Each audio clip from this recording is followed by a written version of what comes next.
BJP नेता प्रतुल शाहदेव ने कहा कि झारखंड में 56 गठबंधन चुनकर आए हैं और अब झारखंड में एक अनार 56 बीमार वाली बात हो गई है। उन्होंने कहा कि इस गठबंधन का कोई ऐसा नेता नहीं जिसने मंत्री पद के लिए दावा नहीं किया हो, बल्कि कांग्रेस ने तो उप मुख्यमंत्री पद के लिए तक दावा कर दिया है।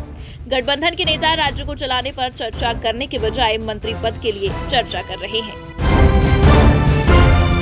पंजाब विधानसभा के नेता प्रतिपक्ष प्रताप सिंह बाजवा ने सुखबीर सिंह बादल की धार्मिक सजा पर प्रतिक्रिया व्यक्त की। उन्होंने कहा कि पिछले कुछ वर्षों में उनका प्रदर्शन लगातार गिर रहा है और इसलिए लोगों ने पार्टी को खारिज कर दिया। उन्हें पहले ही राजनीतिक रूप से दंडित किया जा चुका था। लोग अब धार्मिक सजा का इंतजार कर रहे थे। दुनिया भर में सिख भाईचारा ईमानदारी से अकाल तख्त के फैसले का पालन करता है। ये निर्विवाद है। हम उनके फैसले के प्रति सिर झुकाते हैं। महाराष्ट्र में सीएम फेस को लेकर सियासी पेच फंसा हुआ है। वहीं इसी बीच शपथ ग्रहण समारोह पर बोलते हुए शिवसेना नेता संजय शिरसाट ने कहा कि शपथ ग्रहण समारोह भव्य तरीके से आयोजित किया जाएगा। साथ ही उन्होंने कहा कि हमें आज शाम को पता चल जाएगा। हम आज शाम को बैठक करेंगे, जिसके बाद तय होगा कि सीएम कौन बनेगा। भाजपा नेता शाजिया इल्मी ने महरौली से आम आदमी पार्टी के विधायक नरेश यादव पर गंभीर आरोप लगाया है। प्रेस कॉन्फ्रेंस कर उन्होंने कहा कि मलेर कोटला की अदालत ने नरेश यादव को धार्मिक किताब कुरान की बेअदबी मामलों में दोषी पाया है। हालांकि बहुत बड़ी खबर है ये, लेकिन इसको दबाने की कोशिश की जा रही है।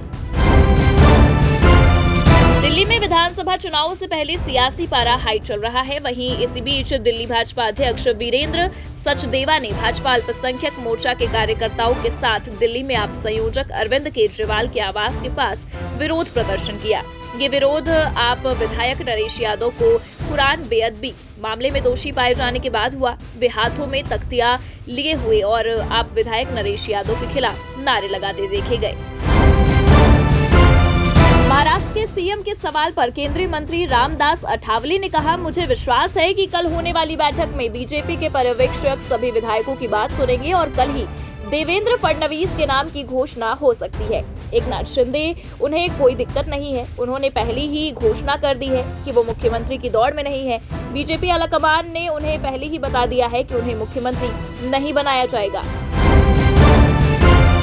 शिवसेना यूबीटी सांसद प्रियंका चतुर्वेदी ने कहा कि इंडिया ब्लॉक के सदस्य स्थानीय पार्टी से भी आते हैं और उनके स्थानीय मुद्दे भी हैं, जिसे दरकिनार नहीं किया जा सकता है। प्लेसेस ऑफ वर्शिप एक्ट कानून के साथ छेड़छाड़ हुई है। ये एक महत्वपूर्ण मुद्दा है। मणिपुर हो, संभल हो या अजमेर हो, ये सभी महत्वपूर्ण मुद्दे हैं। हम सब एकजुट होकर आवाज उठा रहे हैं। प्रधानमंत्री नरेंद्र मोदी ने 3 नए आपराधिक कानूनों को राष्ट्र को समर्पित करने के कार्यक्रम को संबोधित करते हुए कहा, न्याय संहिता समानता, समरसता और सामाजिक न्याय के विचारों से बुनी गई है। हम हमेशा से सुनते आए हैं कि कानून की नजर में सब बराबर होते हैं, लेकिन व्यवहारिक सच्चाई कुछ और ही दिखाई देती है।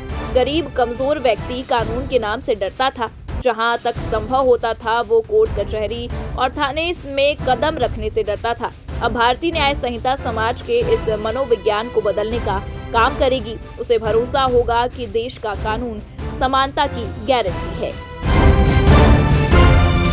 पंजाब में बेरोजगार शिक्षकों ने मुख्यमंत्री आवास के बाहर जमकर प्रदर्शन किया। पुलिस ने पानी की बौछारों और डंडों से उन्हें खदेड़ने की कोशिश की। इस दौरान कई शिक्षक घायल हो गए। शिक्षक पिछले 1.5 साल से अपनी ज्वाइनिंग की मांग कर रहे हैं। पुलिस ने बैरिकेड्स लगाकर भी प्रदर्शनकारियों को रोकने का प्रयास किया।